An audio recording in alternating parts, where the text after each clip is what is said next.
and welcome to Vaults of Terra. My name is Ed, and today, in celebration of our 10,000th subscriber, we are actually going to do something a bit different. We're going to move away from the Space Marines today and talk about someone who actually created them. Yes, today we are talking about the Emperor of Mankind. For those who don't know, the Emperor of Mankind is the sovereign of the Imperium of Man, and he's also considered a god. Now, he's sat on the Golden Throne, which is a device that is located in the Imperial Palace on Terra, for over 10,000 years. Once he was alive, however, his shattered body can no longer support his life, and only the Golden Throne and the sacrifice of millions of Psykers is actually enough to keep him alive. He's actually considered quite an active deity. He guides his race through the Emperor's Tarot. He actually powers the Astronomicon beacon that guides gigantic space vessels through the warp, and he's also thought to project his psychic essence through people, also known as saints, out in the Imperium, in order for them to do spectacular things when normal human beings would be unable to do anything. Now, without the Emperor, there would be no Imperium, virtually no space travel, and no protection from the multitude of threats that are faced by every human being. Now, it's considered that he must survive as long as necessary for an emerging race of psychic humans to have evolved sufficiently away from all the genetic mutation and warp possession, so they can take on the mantle as a newly evolved human race, much like the Eldar in their psychic potential.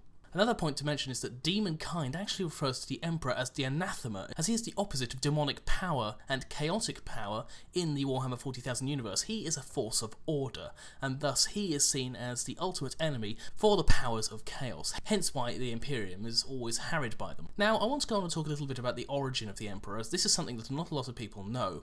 Now, there is not a huge amount known about the origin of the Emperor, of course. His past is shrouded in mystery. Now, what we do know comes from different sources, and there's several different suggestions for where he came from, but I'm going to present what's the most widely accepted origin story for the Emperor, and that is that he was born to mortal parents and actually had mortal brothers and sisters 8,000 years before the first millennium, so that would be the 8th millennium BC to us.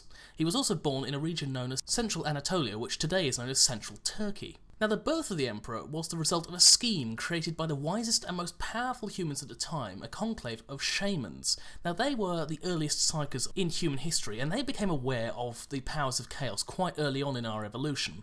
Now, they were aware that the powers of chaos would eventually evolve to destroy humanity and all other life in the galaxy, and thus came up with a plan to create a new man, someone who would be powerful enough to lead humanity and prevent chaos from overthrowing us all. To create this new man, what they did was they all actually poisoned themselves. Now, this sounds a little bit bizarre, but why they did that is because they had the power to reincarnate, so their soul would be reborn in a new body at the time of their death. Now, why they all poisoned themselves here was so that they could all be reborn into one body and make a human with 1,000 souls, to make him the most powerful entity on Earth at this time. Now, as the Emperor grew up, he of course learnt that he was immortal and that he was the only one of his kind, but he also learnt the reasons for his creation from the knowledge that was slowly unfolding in his mind. So he vowed to protect humanity from the evil that he perceived, and became a ghost, watching in the shadows as we evolved as a species, and occasionally influenced in order to prevent humanity from falling too far. Now, of course, he didn't always succeed, and that can be seen in the Age of Strife, which occurred roughly between the year 25,000 and the year 30,000, when all of humanity fell, and its vast holdings across space became fractured as the warp became impossible to travel, multitudes of psykers were merged and started to destroy planets, and a large number of sentient machines became self-aware and started making war on their creators. Now, of course, the Emperor was on Terra at this time, and stayed on Terra during the Age of Strife, trying to unite humanity. Eventually, he succeeded by undertaking the Unification Wars, becoming a warlord, and using gene-enhanced troops in order to reconquer the planet. These are the Thunder Warriors, the precursors to the Space Marines. Once he united Terra, he set his sights on the rest of the galaxy, and so began engineering some new warriors based on the Thunder Warrior design. Now, what he did was he actually got the genetic material from himself and infused other genetic material in order to create the 20 Primarchs, of which the lore records 18 names. Now, of course, these Primarchs were taken by Chaos and were scattered through the warp to planets in the galaxy before the Emperor could complete his project. Now, rather than be put off by this, the Emperor decided to use what remained of the genetic material of those 20 Primarchs in order to create 20 Space Marine legions, the Legio Astartes. Now, these were, of course, his primary warriors when he began his Great Crusade, and he also, just as a side note, created the Astropathic Corps and the Astronomicon at this time. Now, it's unknown how it was able to sustain its power without him there, but that's something that they've not really revealed in the lore as of this time, so we just have to accept that the Astronomicon was around at this time and was used to direct the Great Crusade throughout the galaxy. Now, once the Emperor had used his Space Marines to reconquer the Sol system, which is, of course, the solar system we currently live in, including Mars and the outer planets, what he did was unify the energies of this solar system in creating a massive fleet to begin his Great Crusade across the stars. This Great Crusade lasted for over 200 years and helped gather up the remaining Primarchs and created the vast armies that we know of in the Horus Heresy books, which became a near unstoppable force which reached across the galaxy and reconquered most of humanity's territory from the time before the Age of Strife. Now, towards the end of the Great Crusade as we know it, the Emperor actually returned to Terra to begin working on the Golden Throne, a way of creating a webway on Earth and connecting it to the existing webway so that humanity could utilise this system and not have to be constricted by the using warp travel, which meant that they would be a lot safer and would have far easier access around the galaxy. Now, of course, he couldn't tell many people about this because if the Elder or Chaos got wind of this project, they'd be able to either destroy it or manipulate it to their own ends. So he retreated to Terra and began working on the Golden Throne. Now, another point of order here is if you read the Horus Heresy books, sometimes characters within will use the term throne, which is an exclamation people sometimes use. Of course, at this point, the Golden Throne didn't exist, so we're not really sure why they use this term, but it might just be something that was missed when they were writing the books. Still, they're enjoyable books, still not sponsored by the Black Library, as you know. Moving on. Now I'm going to talk about the Horus Heresy. Now, the Horus Heresy was a time of great strife, and I'm not going to actually go into any detail because I have promised you the Horus Heresy videos and they will be coming. What I will say is that after the War Master Horus, who was a Primarch of the Emperor and one of his most favoured sons, rebelled against the Emperor and decided to lead a force against Earth. He eventually reached Terra and started the Siege of Terra, which we all know from the lore.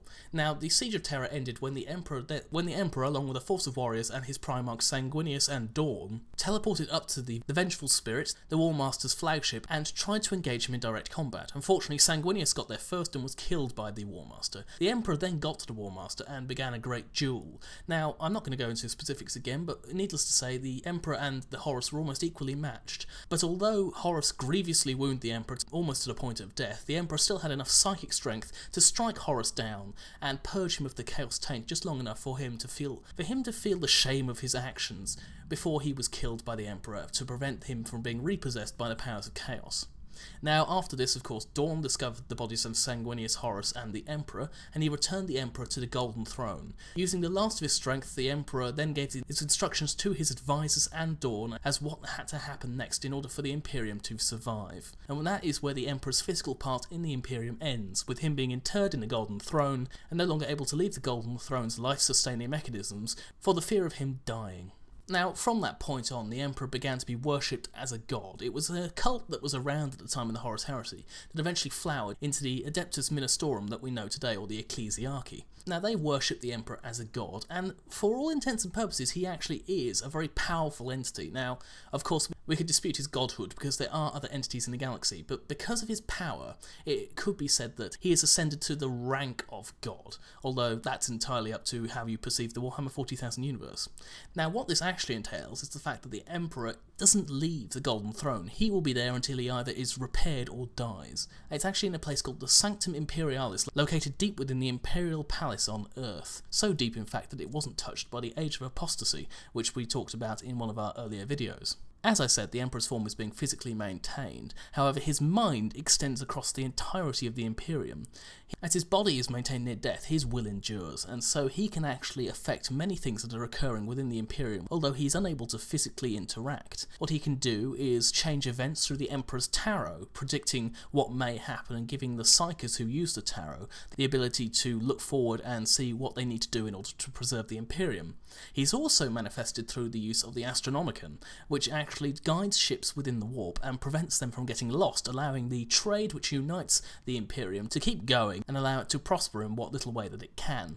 Finally, as I said, he can actually manifest his power through individuals. Now, there are saints within the Imperium, such as Sebastian Thor and Saint Sabbat, who have unknown powers which manifest usually in the form of golden light, which can affect and destroy their enemies and help do a multitude of things to prevent people from being killed. Now, this of course is a vital part of keeping the Imperium together and actually maintains his godhood within the minds of the people of the Imperium, preventing a degradation in faith which would eventually lead to a fracturing of the Imperium and could ultimately lead to its destruction. Now, a lot of people do ask me this, but there's also thought to be a time when the Emperor will be reborn. Of course, there are no definitive answers here because it hasn't happened yet. The Emperor is still on the Golden Throne from our perspective, so we don't know what's going to happen in the future. However, there are two competing theories as to how the Emperor may be reborn into the Imperium. Now, one of these theories is the Star Child theory.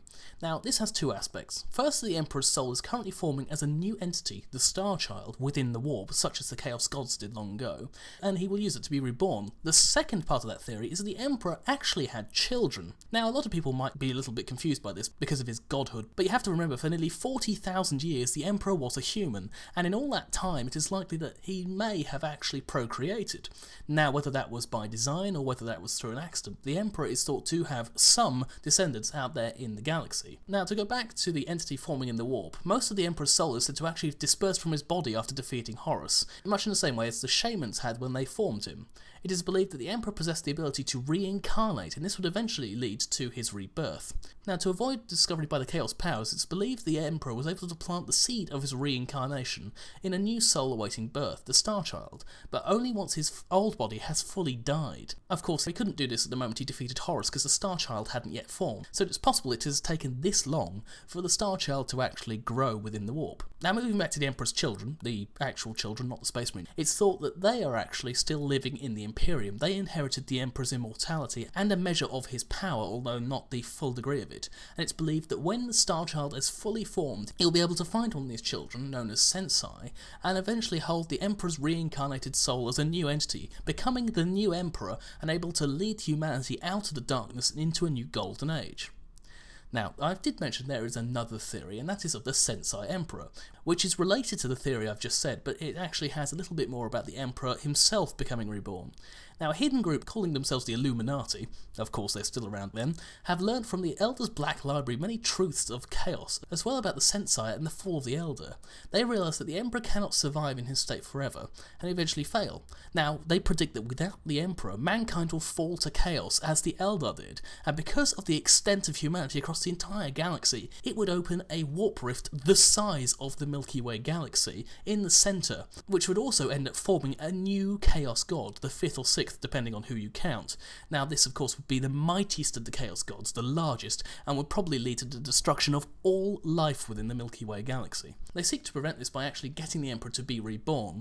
Now, this involves gathering together all the Sensei and protecting them from the Inquisition, who would try and execute them as psychers, and preparing them for what they claim is the final war with Chaos.